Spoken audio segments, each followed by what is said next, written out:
নমস্কার, আমি সুপর্ণা। আমি ব্যাঙ্গালোরে থাকি আমার হাজব্যান্ডের সঙ্গে। আজকে উইকেন্ড, তাই আমরা ঘুরতে যাচ্ছি মন্দিরে। আর ব্যাঙ্গালোরে ভীষণ সুন্দর সুন্দর মন্দির আছে। আজকে যাচ্ছি আমরা শিবম শিবা টেম্পল। তো যেতে যেতেই হঠাৎ এই রাস্তাটা চোখে পড়লো। এই রাস্তাটা আমি অনেক শর্টসে দেখেছি, ভীষণ সুন্দর রাস্তাটা। চলুন মন্দিরে পৌঁছই।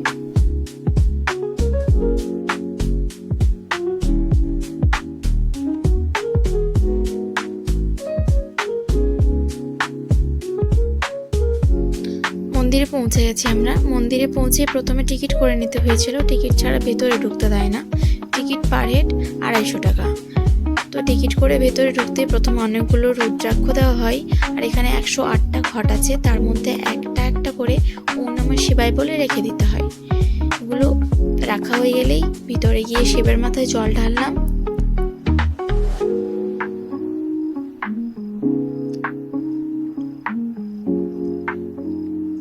তারপর নিজের যা উইশ আছে সেটা বলে এখানে একটা ধাগা বেঁধে দিতে হয়। তারপর ভেতরে গেলাম। ভেতরে আছে 4 ধাম, যেটা আমার ভীষণই সারপ্রাইজ লেগেছিল। এতটা সুন্দর হবে আমি ভাবিনি।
চারধাম থেকে বেরিয়ে আবার ঢুকলাম 12টা জ্যোতির্লিঙ্গ। এক জায়গায় 12টা জ্যোতির্লিঙ্গ।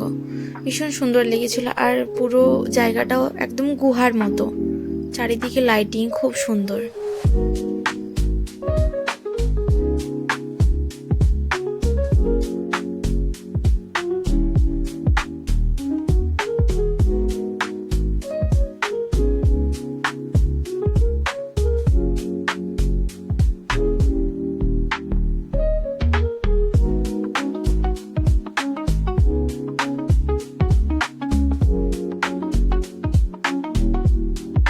তারপর ঢুকলাম আরেকটা গুহার মধ্যে। সেখানেও ভীষণ সুন্দর পরিবেশ ছিল, একদম শান্ত। আর একটা ওম সাউন্ড হচ্ছিল, তো ভীষণ শান্ত লাগছিল সেখানে। আর সেখানে লাইটও ভীষণ সুন্দর ছিল।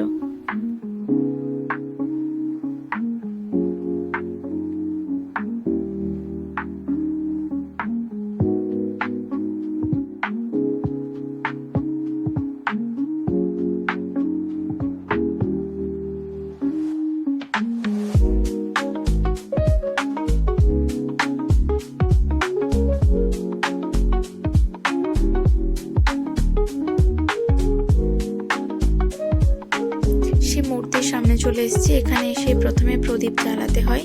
প্রদীপ জ্বালিয়ে জলের মধ্যে ভাসিয়ে দিতে হয়।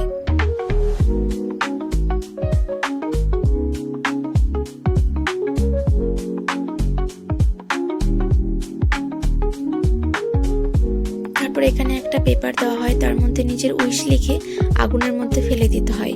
আর আগুনের মধ্যে খইও ঢালতে হয়, দুজন একসঙ্গে ঢালতে হয়, তাই সেখানে আমাদের ক্লিপ নেওয়া হয়নি।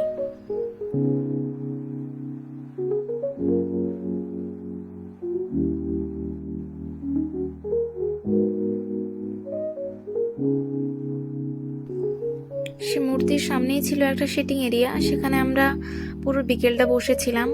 আমরা পৌঁছেছিলাম 3টেই। আর সন্ধ্যা আরতি দেখার জন্য, ওখানে সন্ধ্যা আরতি খুব সুন্দর হয়। তো সেই সন্ধ্যা আরতি দেখার জন্য একদম 7:30 অবধি ছিলাম। সন্ধ্যা আরতি 7:30টায় হয়। আমরা যেদিন গিয়েছিলাম সেদিন সন্ধ্যাবেলায় বৃষ্টি পড়ছিল, তো চারিদিক ভেজা ছিল। তার মধ্যেও সন্ধ্যা আরতির সময় বৃষ্টিটা ছেড়ে গিয়েছিল। তো আপনারা যারা ব্যাঙ্গালোরে আছেন অবশ্যই একবার হলেও যাবেন, আর সন্ধ্যা আরতি অবশ্যই দেখবেন, খুব সুন্দর হয়। চলুন এখানেই আজকের ব্লগ শেষ করলাম, ভালো থাকবেন।